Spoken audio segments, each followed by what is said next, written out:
ऐसा नाम जिसने इतिहास नहीं पूरा सिस्टम बदल दिया। एक ऐसी आवाज जो सदियों से दबे हुए लोगों के लिए क्रांति बन गई। जब समाज ने दरवाजे बंद किए तब उन्होंने कानून लिखकर नए रास्ते खोल दिए। जब हक छीने गए तब उन्होंने संविधान देकर हक वापस दिलाए। ये कहानी है उस इंसान की जिसने बराबरी को सिर्फ एक शब्द नहीं बल्कि अधिकार बना दिया, जिसने न्याय को किताबों से निकालकर हर आम इंसान तक पहुंचाया।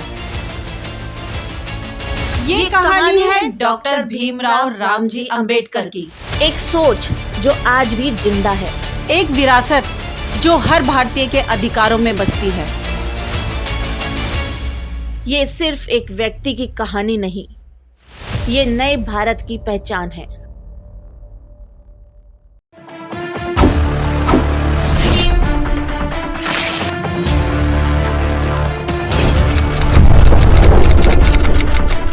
चौदह अप्रैल 2026 भारत एक महान विचारक, संविधान के निर्माता, समाज सुधारक की 136वीं जयंती मना रहा है। मैं हूँ चंचल और मैं हूँ वंदना। आज हम बात करेंगे उस महान व्यक्तित्व की जिन्होंने भारत को एक नई दिशा दी, डॉक्टर भीमराव रामजी अंबेडकर। 14 अप्रैल 1891 मध्य प्रदेश के महू में जन्मे अंबेडकर जी ने बचपन से ही भेदभाव का सामना किया।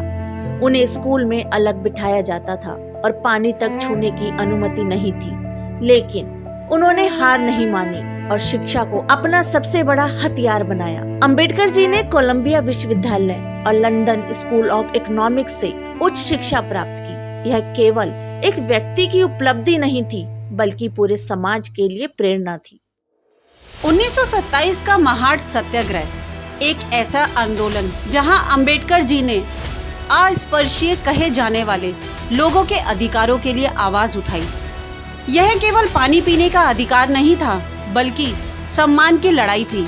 इसी प्रकार मंदिर प्रवेश आंदोलनों के माध्यम से उन्होंने सामाजिक समानता की लड़ाई को और मजबूत किया। अंबेडकर जी का मानना था कि बिना सामाजिक समानता के स्वतंत्रता का कोई अर्थ नहीं है। उनका संघर्ष हर उस व्यक्ति के लिए था जिसे समाज ने कभी दबाने की कोशिश की।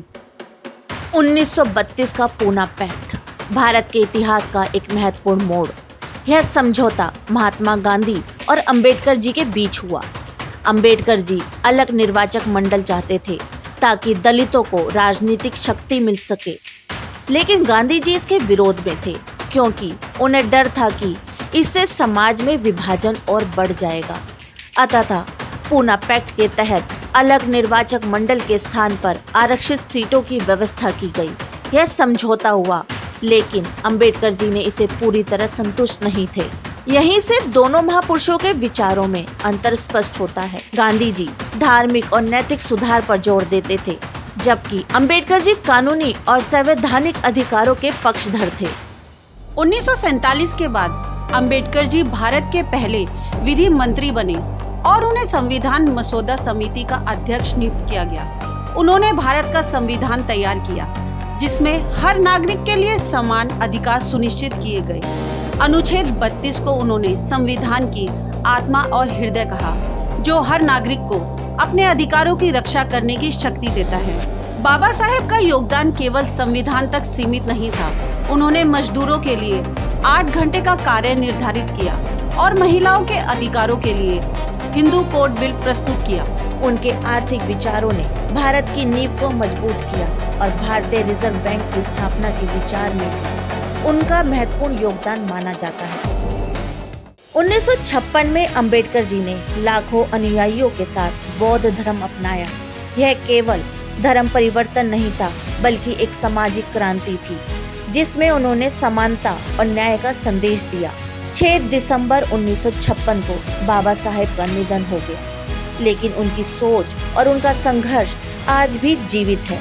1990 में उन्हें भारत रत्न से सम्मानित किया गया और आज उनके 5 तीर्थ स्थलों के माध्यम से उनकी विरासत को संरक्षित किया जा रहा है। बाबा साहेब ने हमें केवल अधिकार नहीं दिए बल्कि हमें एक बेहतर समाज बनाना सिखाया।